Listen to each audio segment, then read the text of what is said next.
We'll be here every Monday and Friday through April. Same place, same time. I think you will find tonight a very practical message. But to understand it, we must go back and see if we really believe the same thing. I make the claim that the eternal body of man is the imagination, and that is God himself, the one we speak of in Scripture as Jesus Christ. Now we are told in Scripture to examine ourselves to see whether we are holding to the faith. Test yourselves, said Paul. Do you not realize that Jesus Christ is in you? Unless, of course, you fail to meet the test. Now, you've just had the test, and you alone can judge whether you failed or not. For you heard the word Jesus Christ. You heard the word God. Now, if it conveyed the sense of an existent something outside of man, you failed the test. If when you hear the word God, or the word Jesus, or the word Christ, the word Lord, and the mind jumps to something outside of you, outside of man, you failed the test. Now we are told, by him all things were made, and without him was not anything made that was made. And that, I tell you, is your own wonderful human imagination. That what is now proved in the world was once only imagined. But this is the greatest of all secrets, the secret of imagining. Something that you and I and everyone in the world should strive to understand. For the secret of imagining is the greatest of all problems, to the solution of which everyone should aspire. For supreme power, supreme wisdom, supreme delight lies in the solution of this mystery. When you actually discover it, you discover God. You're finding the creative power of the universe. And when you find him, he is your own wonderful human imagination. We can only really scratch the surface of this mystery. One, imagination, it seems, will do little for our wish until we have imagined the wish fulfilled. As Shakespeare said, it hath been taught us from the primal state that that which is was wished until it were. So you and I want something, and we define our objective, how to realize it. If this power is within us, then we are the operant power. We do not seek anyone on the outside. It's simply within us. Well, how do I operate it? If I could put it in this simple little frame, the subjective appropriation of the objective hope is the way to success. It's imagining as if it were true. What would the feeling be like if it were true? So I start from the feeling of the wish fulfilled. I must begin by feeling that I have already arrived. I have already achieved my goal. And catch the mood that would be mine if it were true, and then wear that mood.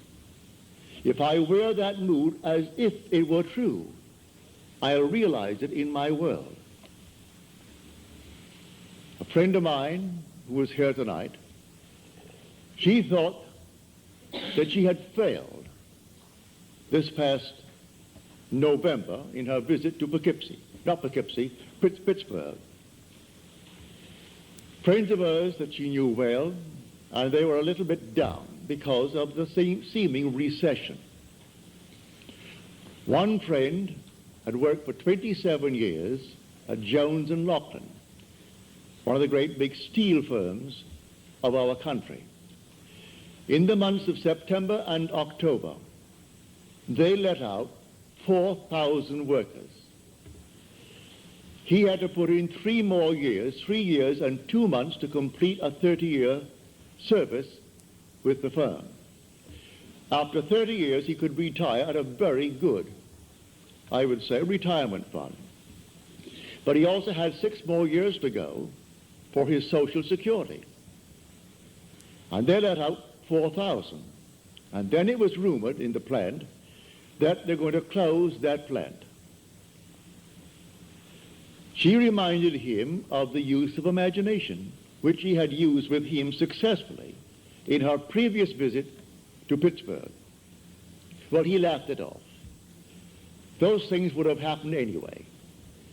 She reminded him of 6 distinct requests on his part that he thought he could not realize. Every one came to pass, as she reminded him. And then she took a vision of mine and explained it to him. She said, you know what I told you the last time? That Neville had a vision. Well, the Bible tells us that the depths of our own being speaks to us through the medium of dreams and vision. So here in this dream of mine, call it a dream if you will, it was just as real as this, I was taken in spirit into an enormous mansion. And here 3 generations were present, but one was invisible, and that was the grandfather. The father was explaining to his children the secret of his own father's success. So there was the grandfather now departed from the world, leaving behind him an enormous fortune for the benefit of his son and then his grandchildren. And so the father said to the children, grandfather used to say, while standing on an empty lot, I remember when this was an empty lot. Then he would paint a word picture so vividly of what he intended to do with that empty lot that it ceased to be an empty lot, and you saw the structure that he intended to build. But he acted as though it was already a completed act. He began with the feeling of having arrived at his ideal for that empty lot. Then I woke on my bed, and I recalled the dream. And I knew that the depths of my own being had constructed that scene to instruct me. Here is one facet of the great use of this power called imagination, which is God. It was too early to rise, so I went back to sleep, and I redreamed the dream. This time, I am the grandfather. I am not the father telling the story. I am not an eavesdropper listening to the story as it was told in the original dream. I am now the grandfather. Then I would say to everyone, while standing on an empty lot, I remember when this was an empty lot. So she reminded him of this technique. Now she said, you are afraid that you might be let out after 27 years and 2 months in Jones and Laughlin. I will now remember when you were afraid. I will remember when you thought it all came to an end. That's one. He said 2 years ago I was interviewed and I thought it a very good interview. But after 2 years, it has never appeared in the trade paper. And I wondered, what have they done with it? Have they simply forgotten it, mislaid it, or deliberately not used it? She said, I will read that magazine, and I'll be lifted up by it. It's humorously written, as you tell me. Well, I will take that book right now in my hand, that magazine, and I will read it, all about you. She went into 2 or 3 others. Then she returns. Now she's here tonight. She said, in December, I received the magazine. It's very well written and very, very humorous, all about this man. Then she said, I heard on the radio that Jones and Lachlan had decided not to close the plant, but instead to spend $13 million on the plant in modernizing. And then beginning January the 1st, to recall over 4,000 workers that they had let out. Now he is walking on air, but like all of these fellows, he will still forget it. He will still turn to a God outside of himself. This to him would have happened anyway. They would have spent the 13 million, brought back the 4,000. That thing that was found after 2 years and printed, oh, that would have happened. And man goes blindly on worshiping a false God because he does not know God. The only God is your own wonderful human imagination. The only name forever and forever that is his name is I am. So that is my name forever. So when you come to the people of Israel and they ask you what is his name, just simply say, I am. That is who I am. And by this name I shall be known throughout all generations. There is no other name. You cannot separate I am from yourself. That's your essential being. And when you say I am, you are all imagination. You cannot stick imagination on the outside and point to it. So you do not observe it as you observe the fruit of imagining. You do not observe imagination as you do objects in space, because you are the reality that is called imagination. This is what we teach here night after night. Now you can test it. What would the feeling be like if it were true that I am now the man that I would like to be? What would the feeling be like? Catch the mood. For the mood determines the fortunes of people rather than the fortunes determine the mood. Man puts it just the opposite. If I had $1 million, he said, oh, I would feel so good. Now, feel as you would if you had it. Catch the mood, and the mood will create that objective hope, if that is your hope. What would the feeling be like if you are now the person you want to be? Well, catch that mood, and wear that mood as you would a suit of clothes. And that mood will actually create an objective state that reflects that mood. That's what she did. She put herself into a mood, actually feeling that she was reading a story of her friend. And here it came. It's a complete spread, 2 full pages, all about this man. And then a little news bulletin on the radio, and then confirmation from him, and a telephone call from his wife confirming the news bulletin, that they're all back on their job, and here now, as he said, for years, after 27 years. I walked through that plant, and I thought I'd go crazy. I wanted to climb the wall because of the noise. When I heard the hammers, and the bellows, and the furnaces, and all these thousands of workmen, that constant din, I wanted to climb the wall.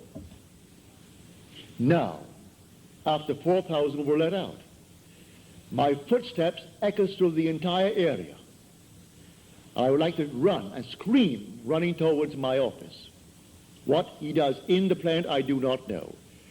But if he goes towards his office, undoubtedly he has an executive position in that place, and is not working at the furnaces. But he said, you can't imagine when 4,000 were let out, how empty the place was. And everything simply echoed, and my footsteps seemed like some thunderous thing as I walked through that plant towards my office.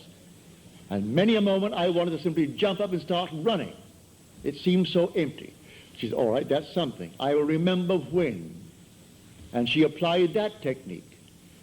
When your footsteps scared you and you wanted to run towards the office. Now it's the clacker all over again.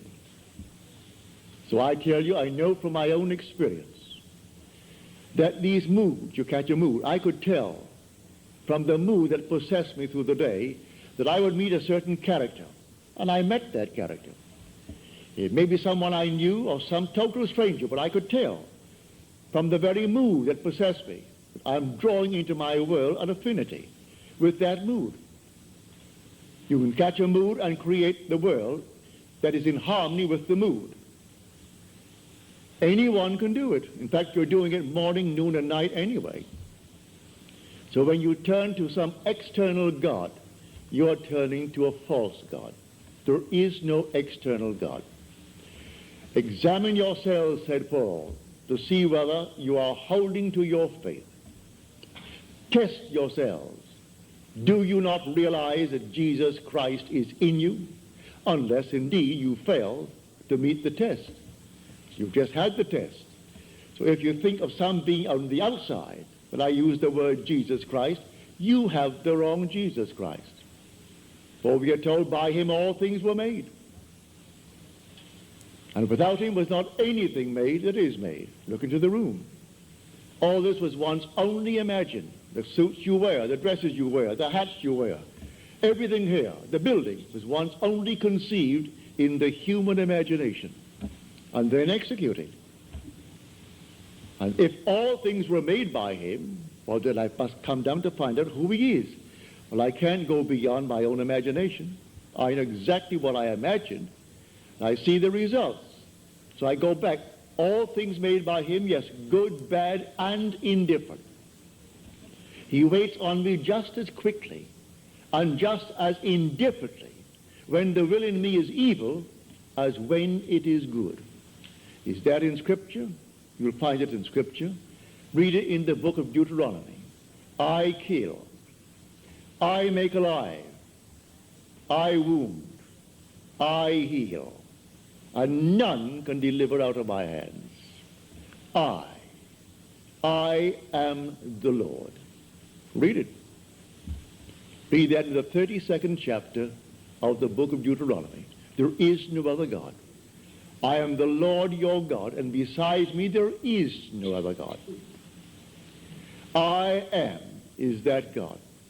As we are told in the 46th Psalm, be still and know that I am God.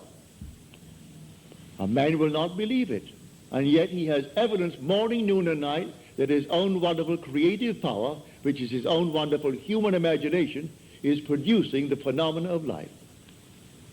He sees it all around him, but he shuns it away. It's easier for him to genuflect before some little thing made by the human hand. So he put him on the wall and cross himself for luck. I think, no, that's it. That's good. Now I've done my duty today. So he goes to church and he sings the hymns with all the others. And you think, no, I've done my duty, and give generously to the church. Perfectly all right. If you get any pleasure out of it, do it. But that's not serving the true God. If you want a social gathering, certainly go to church. Go to the coffee breaks following the service and ask 1% of those who come out of service, what was the text today? And he will look at you with some vacant look. What? What was the text? What did he say? What was the theme of his subject today? They don't know. But it's a place to go on certain days of the year, especially on Christmas, on Easter, and days of that nature. Others make it a point to go once a week. They think they're doing God a favor. You're walking with God morning, noon, and night. You take him to bed with you because your essential being is God. And there is no other God. Were he not within you, you couldn't even breathe. Your breath is God. Every child born of woman is God incarnate. If man only knew that, there could be no war in the world. Killing man is killing God. For every child born of woman is the incarnation of God. Whether you be black, yellow, pink, white, or any other color, there is no other being in this world but God. So the incarnation takes place every time a little child is born and it breathes and you spank it to get it to cry. That moment was the incarnation of God. Now, how can you kill him? How can you hurt him? Just teach him and show him what power is latent within him. For the whole vast world aches for the awakening of the imagination in man. And the story as told us in Scripture is a true story, but not as it's told. The day will come you'll actually find yourself reenacting the entire drama as told us in the Gospel. And you will know it in the first person singular present tense experience. And then you'll know who he is. He comes to us as one unknown, yet one who in the most wonderful, mysterious manner lets man experience who he is. And when you experience who he is, it's all about you. It's not about another. The whole vast drama is all about the individual that you see as a little child right in this wonderful world of ours. But here tonight, let us keep it on this level. And on this level tonight, when you dream of some wonderful objective in this world that is not yet realized, realize who the dreamer is. And the dreamer is God. And by dreamer, I mean your own wonderful imagination now. A daydream. That's God. That's God in action. Now, do not let your reason and your senses dictate what is possible. All things are possible to God. So suspend for a moment your reason. Suspend the senses that are dictating what you must accept. For their demanding of you, accept the facts of life. All right? If you could accept the facts of life and let reason dictate it, you'll never go beyond where you are. So suspend them just for a moment and try this technique. What would the feeling be like? How would I feel if it were true that I am already the man that I would like to be? And if I am, how would I see my friends and how would they see me? It's all within us. So let my wonderful human imagination see them as they would have to see me if it were true. Bring them into my mind's eye and let them see me. And let them talk to me. And let them congratulate me on my good fortune. And don't duck. Accept the congratulations of your friends. If they really mean it. Actually play the part all within yourself. And then believe it 100%. As we are told in John's letter, the 5th chapter of his first epistle. If we believe that he hears us in all that we ask of him, then we know that we have obtained the request made of him. Well, if you get the right God, you have no doubts in your mind as to whether he heard you or not, for you know you heard it, and that's God. But if you're not quite sure that he heard it, because there are 3 billion talking to him, begging, well, then you may be not quite sure that he heard you. Maybe you don't think you're good enough, but you can't deny that you hear your own mind. You hear your own inner conversation. You hear your own inner speech. Well, if you know that one is God, well, then you are sure he heard you. Now you are told in that 5th chapter, the 15th verse of first epistle of John, if we know that he hears us in all that we ask of him, then we know that we have already obtained the request made of him. Well, all right, there's an interval between that imaginal act and its fulfillment, as there is between the creative act of a man and the birth of that child. Every little thing has an interval of time between the act and its fulfillment. A horse will take 12 months. A woman takes 9 months. The little sheep will take 5 months. A chicken will take 21 days. There are intervals of time. So the Bible teaches every vision has its own appointed hour. It ripens. It will flower. If it be late, then wait, for it is sure, and it will not be late. Different intervals of time. So it may take thee a longer time. In this case with this man, 2 months to bring back 4,000 who were unemployed. To put his mind at rest that he doesn't have now to feel that he's going to be fired. He can put in now the extra time. Only a little while, 3 years and 2 months will complete his 30 years with Jones and Lachlan. And then what's a man of his age? 6 more years, and then Social Security. So he'd have both. If it happened now, he wouldn't have it. He would be cut on Social Security, and he would be let out without a good retirement fund. So she goes back, and she reminds him that it happened before. He couldn't afford the roof for the house. And she said, I will see the roof on the house. I remember when it needed a roof. And so she told him, I recall telling you, I remember when he needed it. Well, soon after, something happened in his work. He got the money, and the roof is on. The wife wanted an organ, couldn't afford the organ. All right, she said, I remember when you didn't have one. She has the organ.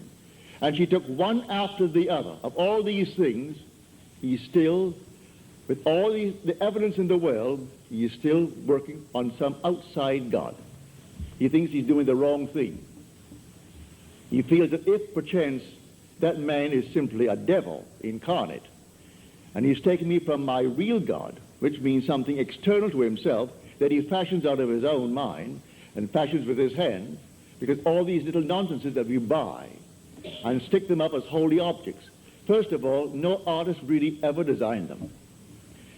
It's an offense to speak of an artist when you see these horrible monstrosities that we buy and stick around the place and call them religious objects. So, find who he is. He is the living God. He is not a dead God. You want to read the 115th Psalm about the kind of gods that men worship. The whole psalm is devoted to the false god that the whole vast world worships. He has eyes, but he sees not. Ears, and he hears not. Feet, and he walks not. Hands, and he touches not. Just a dead thing made by human hands, when the living God is within man as his own wonderful human imagination. So I tell you that all that you behold, though it appears without, it is within, in your own wonderful human imagination, of which this world of mortality is but a shadow. All things exist in the human imagination. And everything you see as an objective reality was produced by imagining. Think of one thing, just think of one thing that would simply deny it. You can't think of one thing. So you go to the moon. You first had to imagine it. Had to imagine everything concerning the machine that took you to the moon. Everything in the world first has to be imagined and then executed. All right. The intelligence to do it will come, but you take the blueprint first and conceive it and dwell in it as though it were true. And no power on earth can stop it from becoming so. Your visions will clarify itself. At night, it's a different kind of a night. Your days are different. You see people differently. You can't walk by any man and not see him God incarnate. Can't do it. Even if he has the most horrible background. And he said simply, well, a murderer. And it's proven that he is. You still see God incarnate. But so sound asleep, the poor thing doesn't know. If you could only just get to him and show him that he really is God incarnate. And the one he thought he killed, he has been restored to life. Not to the senses of man, but he is restored in a world just like this, terrestrial just like this. About his business, he continues his work. until he too awakens from this dream of life. We all will awaken eventually, but why not start now? Start now to tell man who he really is. God and man are one. Man is all imagination, and God is man, and exists in us and we in him. The eternal body of man is the imagination, and that is God himself. Nothing but God in the universe. All God. And eventually, you and I will awake. And because God is one, not two, you and I are one. Without loss of identity, that's one of the strangest mysteries in the world. Without loss of identity, we are one. I know that from my own personal experience. We are one. And yet, I am individualized. And you are individualized. And we tend forever and forever toward ever greater and greater individualization. And yet, we are one. And I will bring that out to the best of my ability as we proceed with these series of lectures.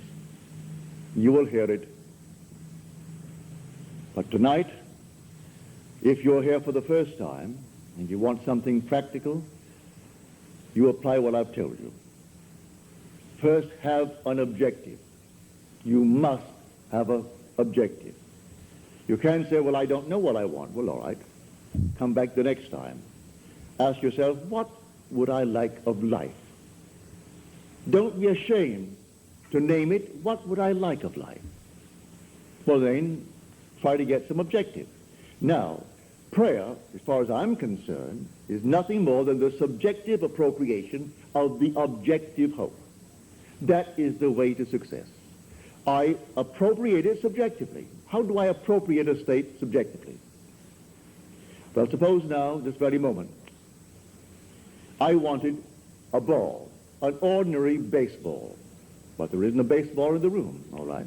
But I want one. I would actually assume that I am holding a baseball in my hand until I can feel it. You think you can't feel it? Well, now try it. Try to feel what it would be like if you held a baseball. Now, to prove that you have held it, see what it feels like, the difference now, a tennis ball. See any difference? All right, a golf ball. See any difference? A piece of silk. You feel any difference? If you can distinguish between these many objects, though they are subjective, then there must exist somewhere. If you can actually separate them in your mind's eye and distinguish between these objects, I can begin to feel, begin to sense, begin to smell a rose. Well, a rose doesn't smell or doesn't actually have the odor of another flower. I can detect the rose. Now a lily, an Easter lily. I can detect that. Well, what does it do? Well, I'm going to get them. Someone will think of Neville and send him a flower. And it's going to be the flower that I'm going to actually feel and touch and smell. It works that way. Money has an odor. It's unlike any odor in the world. It's more fragrant to the miser than the most marvelous perfume in the world. He can tell it. You put a money bag to his face, and it's like putting roses to mine. He loves it. He can smell money, can feel it. Money has a distinct feel about it. Put a $20 bill in your hand and ask you to feel it, and then put another piece of paper in your hand, and you can tell the difference. There's a difference. It is an odor to it. All this is part of the inner man, that all things are possible to him. Try it. Before you condemn it, try it. And if you have the evidence to support my claim, well, then it doesn't matter what the world will tell you. If he laughs at you, so what? So they laughed at everyone who had an idea that seemed a little bit off-center. Always laughed at him. They laughed at the idea of going to the moon. Well, now it's an accomplished fact. There are still those who won't believe it happened, you know, because they don't want to believe that it ever happened. There are those who said you couldn't go down and actually live underwater. Now we have a submarine. There are still those who won't believe it. You can present them with all the facts in the world, and they won't believe it. So I tell you, you try it first. And if it proves itself in performance, it doesn't really matter what the whole vast world thinks. Go about your Father's business, which is yourself, and then live a full and wonderful life in this world of Caesar. And the day will come you will actually depart this world. I mean this age. Because those who are departing it now, unless they are awakened, they'll still find themselves in a world just like this. But those who have awakened, who have experienced the second birth, the birth from above, find themselves in an entirely different age, where they're all imagination. And they are perfect. And wherever they go, everything is perfect. You don't have to raise a finger to make anything perfect, because they're perfect. All things must conform to them, for they're perfect. That's heaven. So heaven is not an area, it's not a realm, it's a body. And when that body is awakened within you, which is the wonderful human imagination completely awake, then wherever you go clothed in that body that is completely awake, everything is perfect. If you found yourself in a forest of dead trees that all burst into foliage, in the desert it would all bloom like the rose, because you are there. No blind man, deaf man, no handicapped man could stand in your presence. He would be instantly transformed into a perfect man because you are perfect. That's heaven. It's harmony. So it's not a place where you're going to go, pearly streets and all that nonsense. No. It's just simply you in a world that is perfect because you are perfect. And the day will come you will awaken that body, for it's in you now. That body is in you, but it's sound asleep. And one day you will experience the resurrection. And you'll know the mystery of the resurrection. When you rise, and you rise within yourself. For the grave in which Christ is buried, which the Lord is buried, is your own skull. That's where he is buried. And in that tomb where he is buried, one day he will awake, and he will come out of that tomb. And it's you who comes out of the tomb, and you'll know who you are. He is buried in every child in the world, this universal being, and yet one. Billions of us, and yet only one Lord.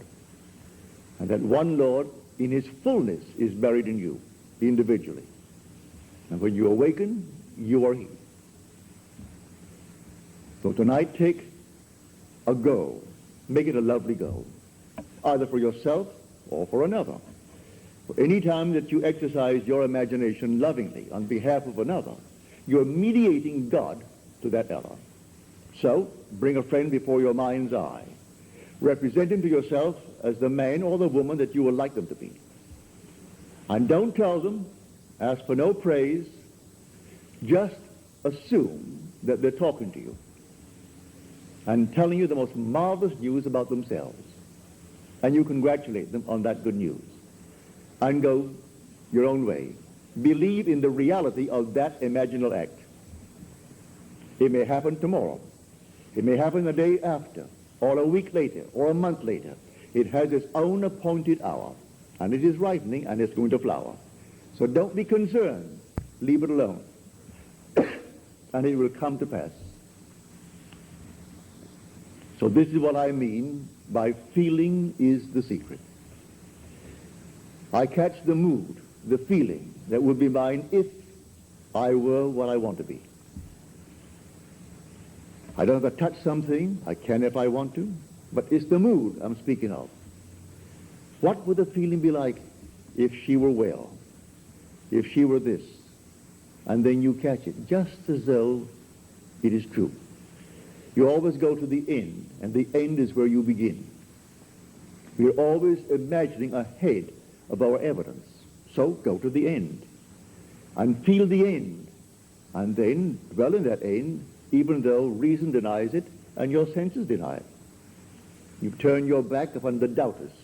That is your senses and what reason dictates. That's the hell or the devil or Satan in the world. That's the doubter. So you turn your back upon it. And then you walk as though things were as you want them to be. And living in that assumption, it slowly hardens into fact. Even though at the moment of the assumption it was denied by reason, an assumption, though false, if persisted in, will harden into fact. So you learn to assume and learn to persist in the assumption, and it will come to pass. Now let us go into the silence, after which we'll have questions.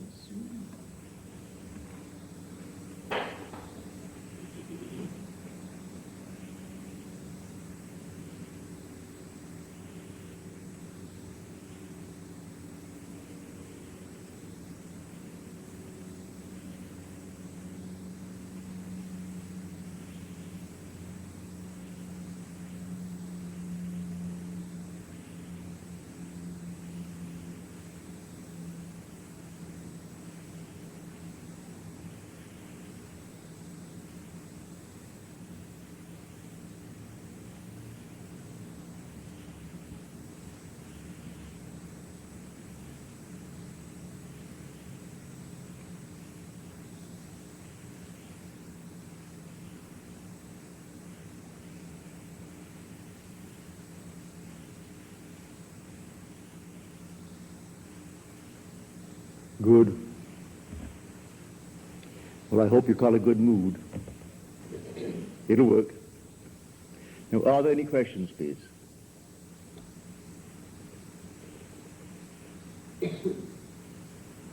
Any questions? Yes, sir.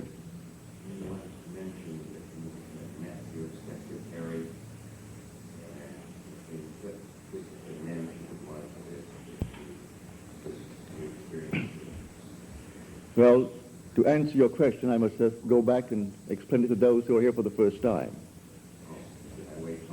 No. I make the statement based upon my own experience that nothing dies.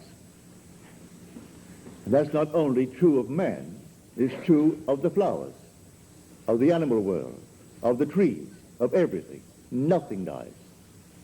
I am the God of the living, not of the dead. So nothing dies. The little flower that blooms once, blooms forever. It's renewed by the seed of contemplative thought. Well, I had a wonderful friend and secretary. He died suddenly at the age of 50 when I was out here. I then lived in New York City. He was born in Haverstraw, New York, which is upstate New York. He lived in Manhattan and took care of my books and took care of all of my business affairs. When I got a cable saying that he was dead, they found his body on the floor the next morning when they went in to clean, and I must come back and take care of the funeral affairs. So I went back. I have two sister-in-laws. My wife is one of three girls. The other two are pillars of the Episcopal Church. The older of the two lives in Summit, New Jersey. And she's always said to me, you know, I like you personally as a brother-in-law because you're kind to my sister and to your child, and for that I like you. But I don't believe one word you talk about. That's not my God. I said, all right. She said, I don't believe in immortality. Don't believe in survival. I said, you call yourself a Christian? She said, what has that to do with it? I said, did you realize that the Christian foundation is the fatherhood of God, the brotherhood of man, and life everlasting? You rub out one of these and it's going to collapse? No, she didn't say a word. She said, still don't believe what you teach. Certainly all right. Well, he died in August. I went back and took care of the funeral.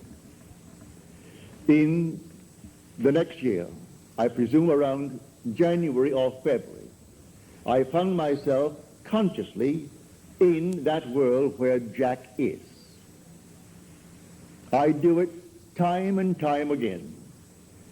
This does not restrain me. I can put it on a bed and find myself in another world. It isn't out there, it's right here. They're penetrating each other and yet not interfering with each other. And here is Jack. And here is my sister-in-law, Al. I call her Al. Her name is Alice. And she said to me, I still don't believe what you teach, you know. I said, how can you say that when you see Jack? She said, what has Jack to do with it? I said, don't you know that Jack died? Jack then spoke to me, who's dead? I said, you aren't dead, Jack, but you died. I went to your funeral. I paid for it. I got you a good Catholic funeral, Jack, because your sister insisted that you must be given a nice Catholic funeral. I didn't cremate you. I put you in holy ground, Jack.